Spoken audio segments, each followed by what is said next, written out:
दयाल हो दयाल हो दयाल।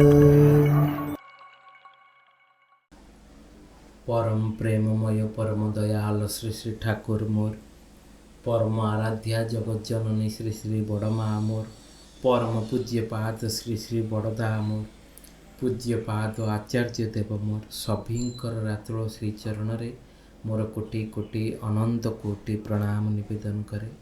ओ मोरे वीडियो देखुथिबा समस्त इष्टप्राण गुरुभ्राता भक्तिमयी माँ मानू मोर अंतरु श्रद्धा प्रीति आनंदित जयगुरु भल पाइबा और प्रणाम निवेदन करे। बंधुगण, सबुदिन परी आज भी आ गोटे अति सुंदर शिक्षणीय विषय वस्तुटी नहीं आसी। आशा करी शेष पर्यंत निश्चय देखिए। गोटे छोट अनुरोध करी, ए पर्यंत जदि जयगुरु प्रार्थना चैनल को सब्सक्राइब करना ताले शीघ्र शीघ्र सब्सक्राइब कर दिंतु। पाखे थी बेल नोटिफिकेशन ऑल को प्रेस कर दिंतु। एबे आसंतु विषय वस्तुटी को आरंभ करिबा। बंधुगण, मनीष चिरदिन सुखर पियासी, सदा सर्वदा से जानवा चाहे जीवन रे दुख कहीं आसे, क्या कही हुए नहीं कि सीमा ठारू अधिक भी सही हुए ना। केते दिन बा एमिति बंची रहिबा। आज ये वीडियो माध्यम रे आमे खोजिबा दुखर निरसनर सूत्र। सृष्टिर विधान एपरि जे सुख बा दुखर अनुभव निमित्त अन्यर सहयोग नित्यांत आवश्यक।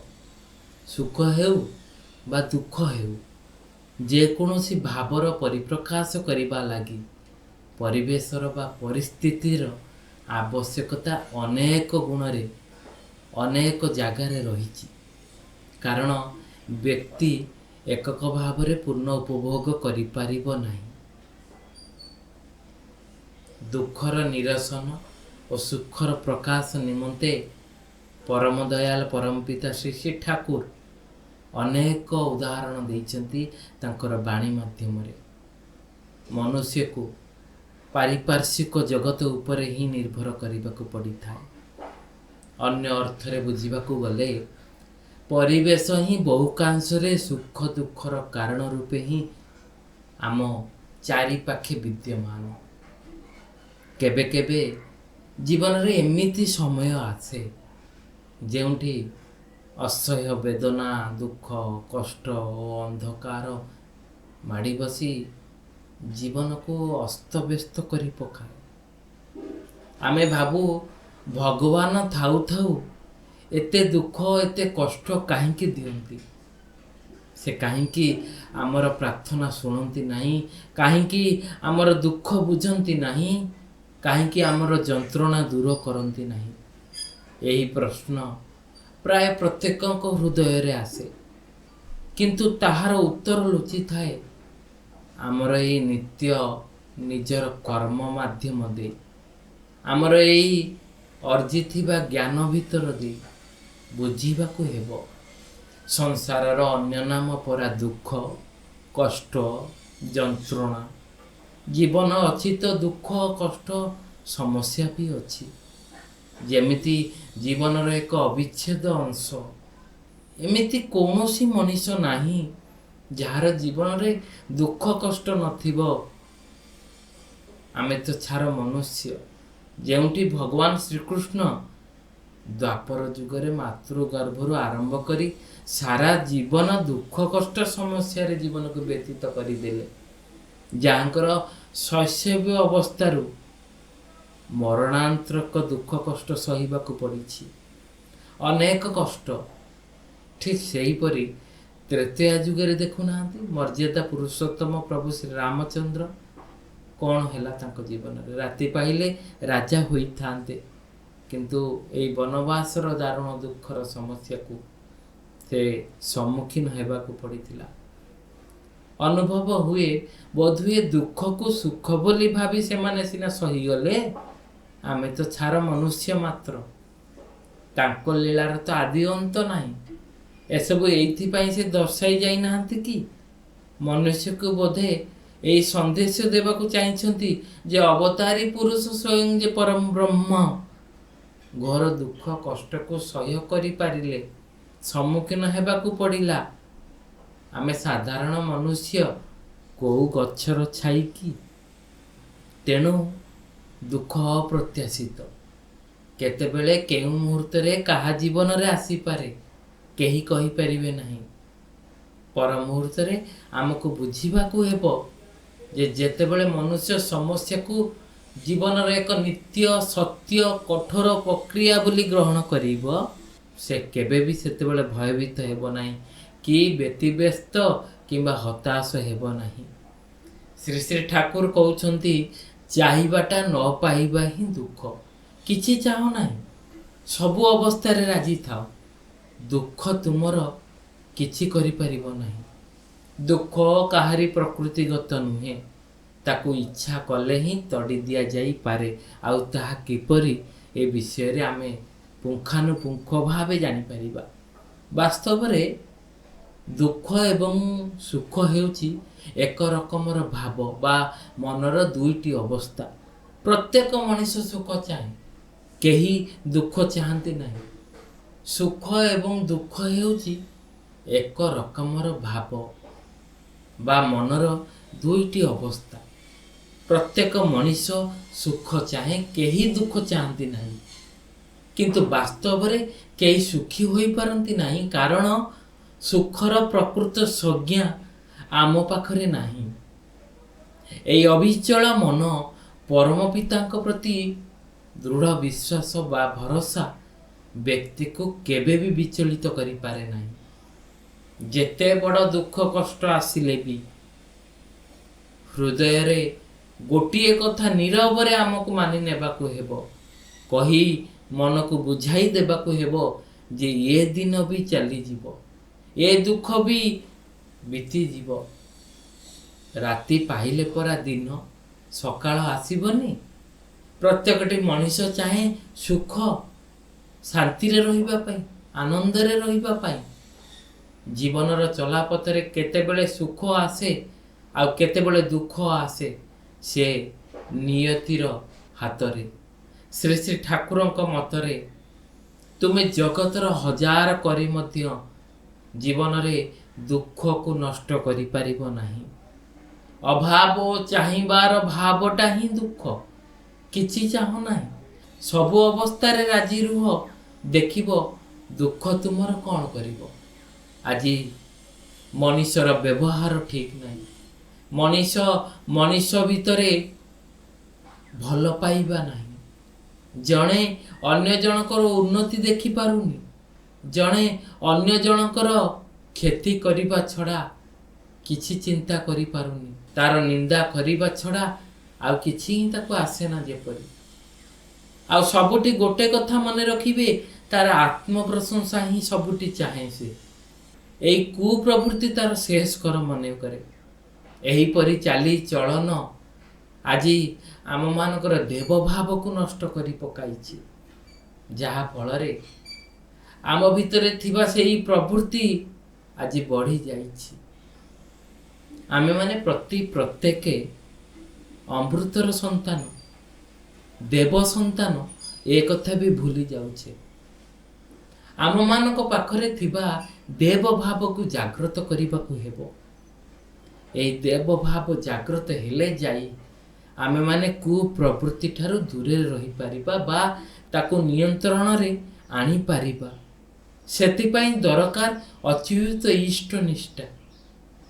ନାମ, ଧ୍ୟାନ, ସଦ୍ଗ୍ରନ୍ଥ ଆଦି ପାଠ କରିବା ଦ୍ୱାରା, ନିଜର ଚଳନରେ ସଦ୍ଗୁରୁଙ୍କର କଥାକୁ ଅନୁସରଣ କରିବା ଦ୍ୱାରା, ଚରିତ୍ରାୟିତ କରିବା ଦ୍ୱାରା ପ୍ରଥମେ ମୁଁ ନିଜେ ଠିକ୍ ହେବି, ତାପରେ ମୋ ପରିବାର ଠିକ୍ ହେବେ, ପଡ଼ା ପଡ଼ୋଶୀ ଦେଖି ଠିକ୍ ହେବେ, ସମାଜ ରାଷ୍ଟ୍ର ବି ହେବେ। ଶ୍ରୀ ଶ୍ରୀ ଠାକୁରଙ୍କ ମତରେ, ତୁମେ ସତ୍ ହେଲେ ତୁମ ଦେଖା ଦେଖି ହଜାର ହଜାର ଲୋକ ସତ୍ ହୋଇପଡ଼ିବେ। ଶ୍ରୀ ଶ୍ରୀ ଠାକୁରଙ୍କର ଯେତେ ବାଣୀ ଅଛି, ତା ସବୁ କାହା ପାଇଁ? ଆମରି ମାନଙ୍କ ପାଇଁ। ମୁଁ ମୋ ନିଜ ଭିତରେ କିଭଳି ସେଗୁଡ଼ିକୁ ଫୁଟାଇ ତୋଳି ଧରି ପାରିବି, ମୋର ଆତ୍ମପ୍ରଶଂସା ଦରକାର ନାହିଁ। ମୋର ଅର୍ଥ ମାନ ଯଶ ଇତ୍ୟାଦି ଦରକାର ନାହିଁ। ମୋର ଦରକାର କେବଳ ତାଙ୍କର ମନ ଲାଖି ମଣିଷ ପରି ମଣିଷଟିଏ ହେବା ପାଇଁ। କାରଣ ମୁଁ ପରମ ପିତାଙ୍କର ସନ୍ତାନ, ମୁଁ ଅମୃତର ସନ୍ତାନ, ମୋ ପ୍ରିୟ ପରମଙ୍କର ସନ୍ତାନ। ସେଇ ସନ୍ତାନ ଇଚ୍ଛା କରିଲେ ହିଁ ନିଜର ଦୁଃଖକୁ ଅବିଳମ୍ବେ ଦୂର କରିପାରିବ। ସେ ଠାକୁରଙ୍କ ମତରେ ତୁମେ ଅନ୍ୟର ଦୁଃଖର କାରଣ ହୁଅ ନାହିଁ। ତୁମ ଦୁଃଖର କାରଣ କେହି ହେବେ ନାହିଁ। ମୁଁ ଯାହା କର୍ମ କରିବି ତାର ଫଳ ତ ମୁଁ ନିଶ୍ଚୟ ହିଁ ଭୋଗ କରିବି। ନିଶ୍ଚିନ୍ତ କାହା ପ୍ରତି ଅନ୍ୟାୟ କରିଲେ ବା କାହାକୁ ଦୁଃଖ ଦେଲେ ମୁଁ ମଧ୍ୟ ସେହି କର୍ମଫଳକୁ ଭୋଗ କରିବି। ମୋର ଇଷ୍ଟନିଷ୍ଠା ଯଦି ଠିକ୍ ଥାଏ ତାହେଲେ ମୋତେ ଦୁଃଖ କଷ୍ଟ ଓ କୁପ୍ରବୃତ୍ତି ବାନ୍ଧି ପାରିବ ନାହିଁ। 24 ଘଣ୍ଟାରେ ଯେତେ ପାରିବ ଇଷ୍ଟଙ୍କ ସାଙ୍ଗରେ ଯୁକ୍ତ ହେବାକୁ ଚେଷ୍ଟା କରିବ। ସେ ରହିଲେ ସବୁକିଛି ରହିବ। ସେ ଠାକୁରଙ୍କ ମତରେ ଯଜନ ଯାଜନ ଇଷ୍ଟଭୃତି କରିଲେ କାଟେ ମହାଭୀତି। ମହାଭୀତି ମାନେ ମହାଭୟରୁ ତରିବା ପାଇଁ ଯେଉଁ ନୀତି ଆପଣେଇବା। ଯଦି ପ୍ରତ୍ୟେକଙ୍କ ଭିତରେ এই ଯଜନ ଯାଜନ ଓ ଇଷ୍ଟଭୃତି ସଠିକ୍ ଭାବେ ନିଷ୍ଠାର ସହ ପାଳନ କରନ୍ତି, ଦୁଃଖ ତାକୁ କାବୁ କରିପାରିବ ନାହିଁ। ମହାଭୟରୁ ଭୟ ମଧ୍ୟ ତାର ପାଖ ଛୁଇଁ ପାରିବ ନାହିଁ। ଜୀବନର ପ୍ରତ୍ୟେକ ଦୁଃଖ ହେଉଛି ଏକ ପରୀକ୍ଷା, ଏକ ଅମୂଲ୍ୟ ଶିକ୍ଷା ଆମ ପାଇଁ। ଭଗବାନ କ'ଣ ଆମକୁ ନଷ୍ଟ କରିବା ପାଇଁ ଜନ୍ମ ଦେଇଛନ୍ତି ନା ଦୁଃଖ ଦେବା ପାଇଁ ଜନ୍ମ ଦେଇଛନ୍ତି? ତା ନୁହେଁ ବନ୍ଧୁଗଣ, ବରଂ ସେ ଆମକୁ ଗଢ଼ିବା ପାଇଁ, ସୁନ୍ଦର ମଣିଷଟିଏ କରି ତିଆରି କରିବା ପାଇଁ, ଭିତରୁ ଏକ ଶକ୍ତିଶାଳୀ ମଜବୁତ କରିବା ପାଇଁ ଏଇଭଳି ସୁଯୋଗ ଦିନେ ଦିନେ ଦିଅନ୍ତି। ତେଣୁ ଭଗବାନ ଆମ ଜୀବନକୁ ଦୁଃଖ ଓ କଷ୍ଟ ମାଧ୍ୟମରେ ଠିକ୍ ସେହିପରି ଗଢ଼ି ତୋଳନ୍ତି, ଶୁଦ୍ଧ କରି ତୋଳନ୍ତି, ଯେଉଁଠି ଆମେ ଖାଣ୍ଟି 24 କ୍ୟାରେଟ୍ ସୁନା ହୋଇ ଚମକି ଉଠିପାରିବା, ମଣିଷ ପରି ମଣିଷ ହୋଇ ଉଠିପାରିବା।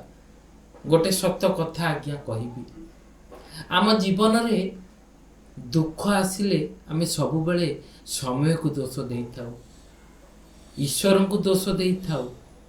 ସେଇଟା ନିର୍ଭର କରେ ଆମର କର୍ମ ଉପରେ। ଆମର ଭଲ କର୍ମର ଫଳ ସୁଖ କୁହାଯାଏ, ଆଉ ମନ୍ଦ କର୍ମର ଫଳକୁ ଦୁଃଖ କୁହାଯାଏ।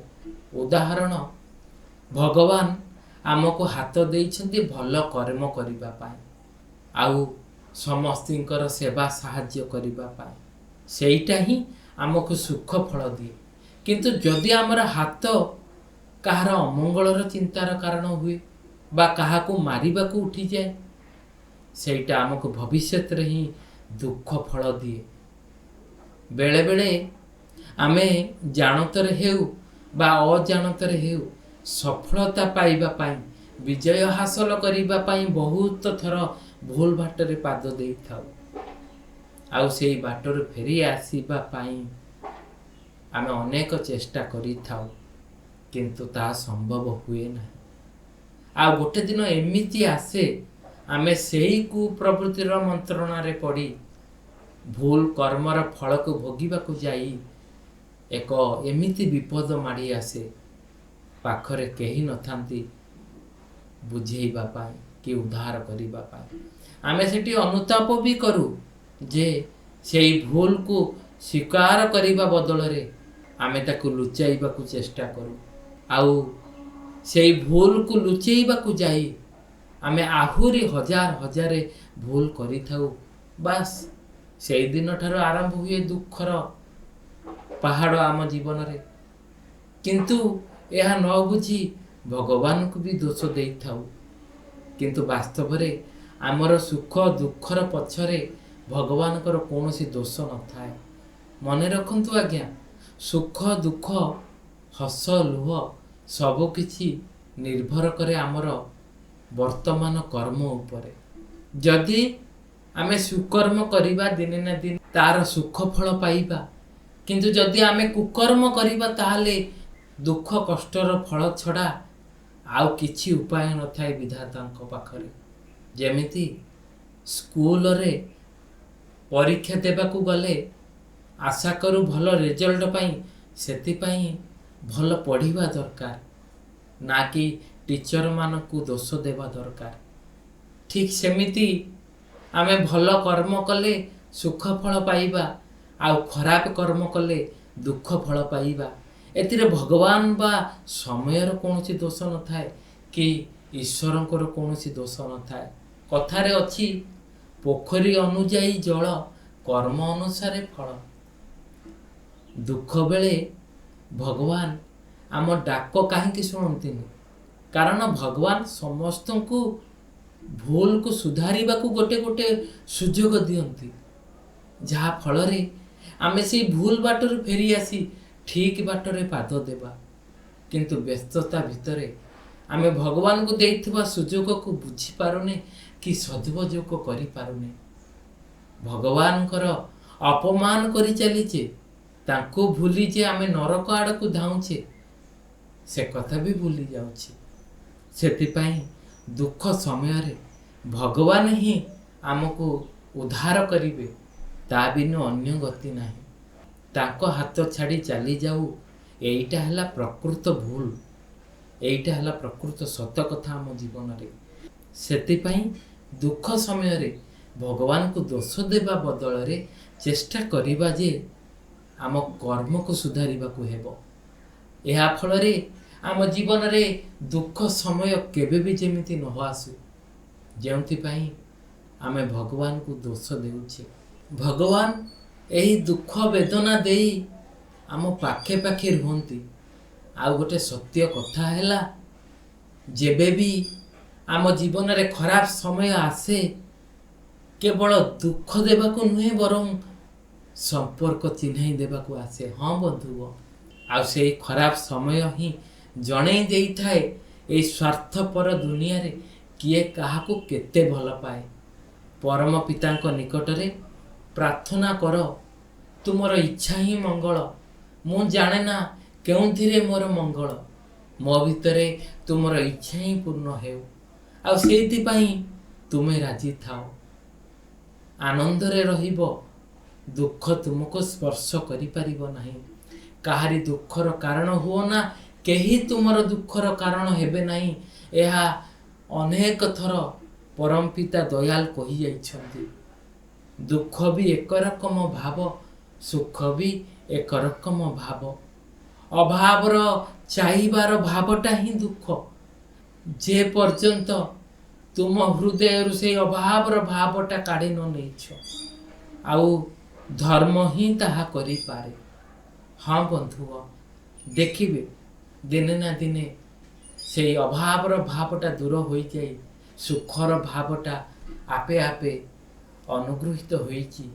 ଏହା ହିଁ ଜୀବନର ବାସ୍ତବତା, ଏହା ହିଁ ଜୀବନର ସତ୍ୟତା। ତେବେ ଆସନ୍ତୁ, ଆଜିର ଏ ସୁନ୍ଦର ବିଷୟବସ୍ତୁରେ ଏତିକି। এই ବିଷୟବସ୍ତୁଟି ଆପଣମାନଙ୍କୁ କେମିତି ଲାଗିଲା ଆମକୁ କମେଣ୍ଟ ସେକ୍ସନରେ ନିଶ୍ଚୟ ଜଣାଇବେ। ଆଜିର ବିଷୟବସ୍ତୁରେ ଏତିକି। ପୁଣି ଆଉ ଗୋଟିଏ ଏଇଭଳି ଅତି ସୁନ୍ଦର ଶିକ୍ଷଣୀୟ ବିଷୟବସ୍ତୁଟିଏ ନେଇ ଆସିବୁ। ସେ ପର୍ଯ୍ୟନ୍ତ ରହୁଛି। ଜୟ ଗୁରୁ।